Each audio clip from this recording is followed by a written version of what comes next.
ഭക്തിയുടെ പ്രതീകമായ ഗുരുവായൂരിലെ മഞ്ജുളാൽ തറ അടിമുടി മാറ്റത്തിനൊരുങ്ങുന്നു. ക്ഷേത്രത്തിലെത്തുന്ന ഭക്തരെ വരവേൽക്കുന്ന ഗരുഡന്റെ പ്രതിമ വെങ്കലത്തിലേക്ക് മാറ്റും. വിഷുവിന് മുൻപ് പ്രതിമ സ്ഥാപിക്കാനാണ് നീക്കം. ഗുരുവായൂരിലെത്തുന്ന ഭക്തരെ സ്വാഗതം ചെയ്യുന്ന മഞ്ജുളാൻ തറ വിശ്വപ്രസിദ്ധമാണ്. മഞ്ജുളാനിന് പ്രൗഢിയേകുന്നത് ആൽത്തറയിലെ ഗരുഡ പ്രതിമയാണ്. ചിറകു വിടർത്തി നിൽക്കുന്ന ഗരുഡന്റെ ശില്പമാണ് മാറ്റി സ്ഥാപിക്കാനായി പൊളിച്ചു തുടങ്ങിയത്.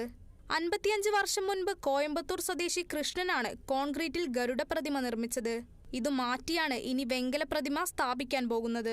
നിലവിലുള്ള ഗരുഡന്റെ അതേ അളവും രൂപഭാവവും മാറാതെ കളിമണ്ണിൽ നിർമ്മിച്ച പ്രതിമയിൽ വെങ്കലം പൊതിയുകയാണ് ചെയ്യുക. 8 അടി നീളവും 16 അടി വീതിയുമുള്ള ഗരുഡ പ്രതിമയ്ക്ക് 4000-ഓളം കിലോ ഭാരം വരും. മഞ്ജുളാൽ തറ കരിങ്കൽ പാളി കൊണ്ട് ഉയർത്തിക്കെട്ടും. ആലിന് പടിഞ്ഞാറ് ഭാഗത്തെ കുചേലന്റെ ശില്പവും മാറ്റിപ്പണിയും. കണ്ണൂർ സ്വദേശിയായ ശില്പി കാനായി ഉണ്ണിയാണ് ഇത് നിർമ്മിക്കുന്നത്.